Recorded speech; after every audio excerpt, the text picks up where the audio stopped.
Қазақстан Республикасы Индустрия және жаңа технологиялар министрлігінің қолдауымен технологиялық даму жөніндегі ұлттық агенттік ұсынады.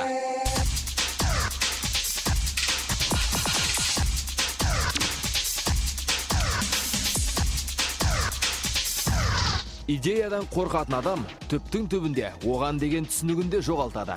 Йоган Гёте. Уран алдағы 100 жылдықтарда атом энергетикасындағы теңдессіз ядролық отын болып қала берер даусыз.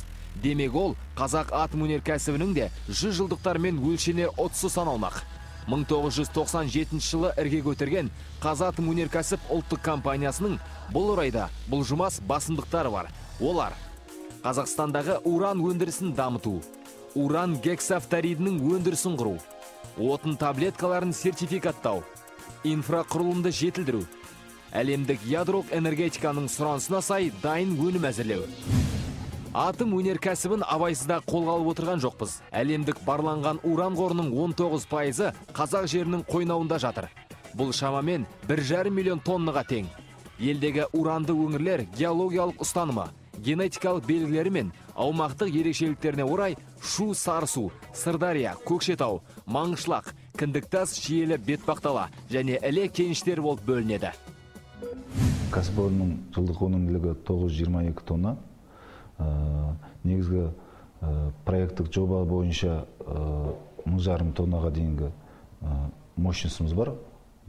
Ендігі жылы Құдай қаласа 1000 тонна, одан кейін 1,5 ары қарай өсе береді деген ойдамыз. Бұл Қазатом өнеркәсіп ұлттық компаниясына қарасты белді кәсіпорын Тау-Кент Тау-Химияның межесі. Кәсіпорын Оңтүстік Қазақстан облысы Созақ ауданындағы Тау-Кент елді мекенінде тұр. Негізгі қарекеті жер асты ұңғылай шаю әдісімен Қанжуған, Мойынқұм кеніштерінен уран тарту. Мұнда отандық қордың 54% жатыр. Тау-Кенттегі уран өндірісін қарқындату мақсатымен 2004 жылы тауарлы десорбаттан өнімді тікелей экстракциялайтын афинаждау цехы іске қосылған болатын. Афинаждау цехында қазіргі таңда 124 адам жұмыс істейді. Жалпы кәсіпорын бойынша 585 адам жұмыс істейді. Жұмыс күшінен ақ аңғарылып тұрғандай, афинаждау Тау-Кенттің ең ірі цехы. Мұнда өнімді десорбатты экстракциялау, реэкстракциялау, кристалды тұнбалап, тұнбаны жоғары температурада күйдіріп, табиғи уранның тотығын алу процестері өрбейді. Сәтпаев атындағы Қазақ ұлттық техникалық университетін, Әуезов атындағы Оңтүстік Қазақстан мемлекеттік университетін, Томска политехникалық университетін, Тараз техникалық университетін бітірген білікті кадрлар тап осы цехта өздерінің рационализаторлық идеяларын жүзеге асырып бағады. Жалпы кәсіпорын бойынша ұлттық компанияның ішінде бірінші болып деп атап айтсақ та болады, электр қуатын үнемдеу жобалары енгізілді. Оның ішінде күн қуаты арқылы электр энергиясын алу, солнечный батареялар деп айтады орысшасын, және электр қуатын аз пайдаланатын электр лампаларын пайдалану, және жер асты жылуын қолдану арқылы жылу шығаратын насостар, жылу насостарын қолдану. Мұндай іске асқан рационализаторлық жобалар кәсіпорында ондап, жүздеп саналады. Бұл санатта мәселен зауыт мұражайларына қойылған сүзгілерді айтуға болады. Алып пештерде қайнатылған уран газын ауаға таратпау үшін мұржаларға сүзгі қойып, соның арқасында қалдықсыз өнім шығарумен қатар аймақтың экологиясын қорғауға мүмкіндік алды тау-кенттіктер. Ол аз десеңіз, 2012 жылда рационалдық жоба енгізгеніміз бұл генераторларды қолдану. Орталық системадан кетіп автономдық системаға көштік. Осы жобада экономический эффекті 140 миллион шықты.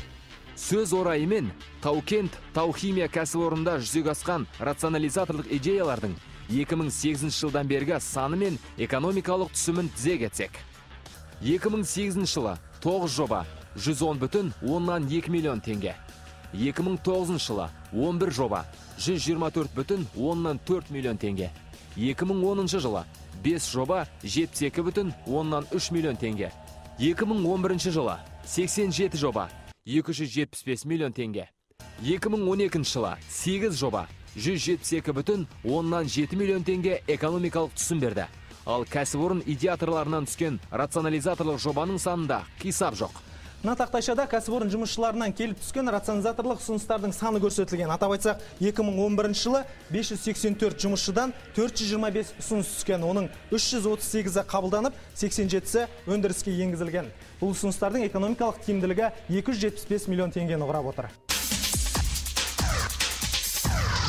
Кәсіпорында рационализаторлық идеяларға тежеусіз жол ашылуы, инновациялық жобалар портфелінің жақсы дамығанын аңғартады.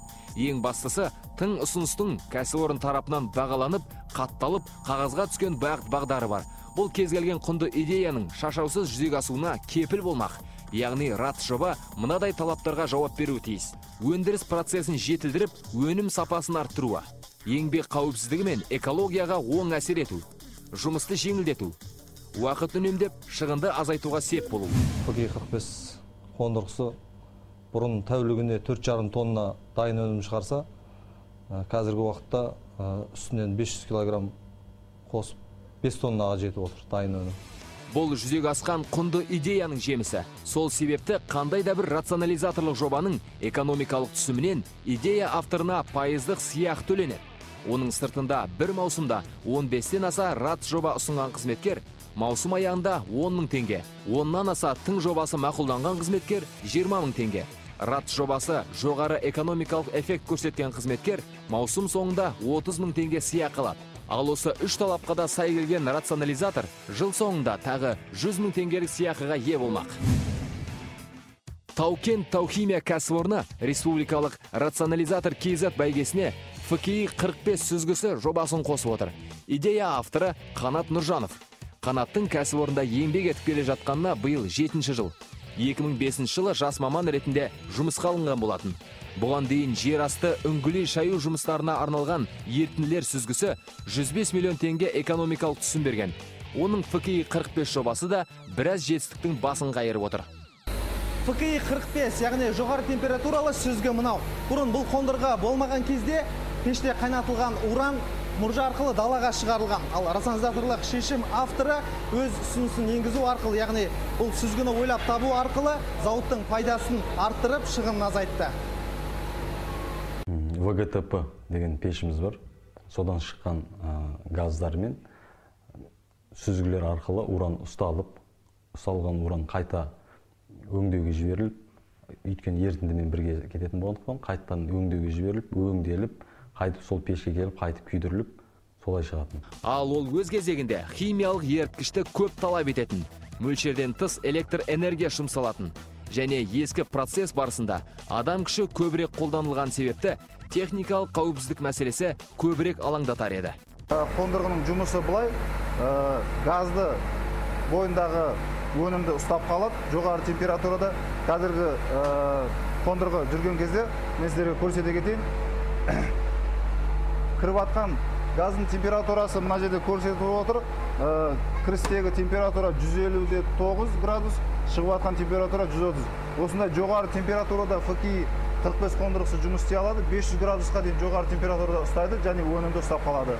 Тау-Кен Тау-Химия кәсіпорны тарапынан қоршаған ортаны қорғау талаптарына сай 90 сайын таяу төңіректегі елді мекендерде радиациялық мониторинг жүргізіліп тұрады. Өндірісте экология және биоресурстық радиациялық қалдықтарды залалсыздандыру орны жұмыс істейді. Бұл тараптағы қарекетке ендігі жерде ФКИ-45 сүзгісі де сеп болып отыр. Тау-Кен Тау-Химиялық кәсіпорында енгізілген бұл ұсыныстың пайдасы шаш етектен. Кәсіпорын бұл ұсыныстан жылына 45 миллион теңге пайда көріп отыр. Сондықтан болашақта Қазатомөнеркәсіп ұлттық компаниясына тиесілі барлық зауыттарда бұл жүйе енгізілмек.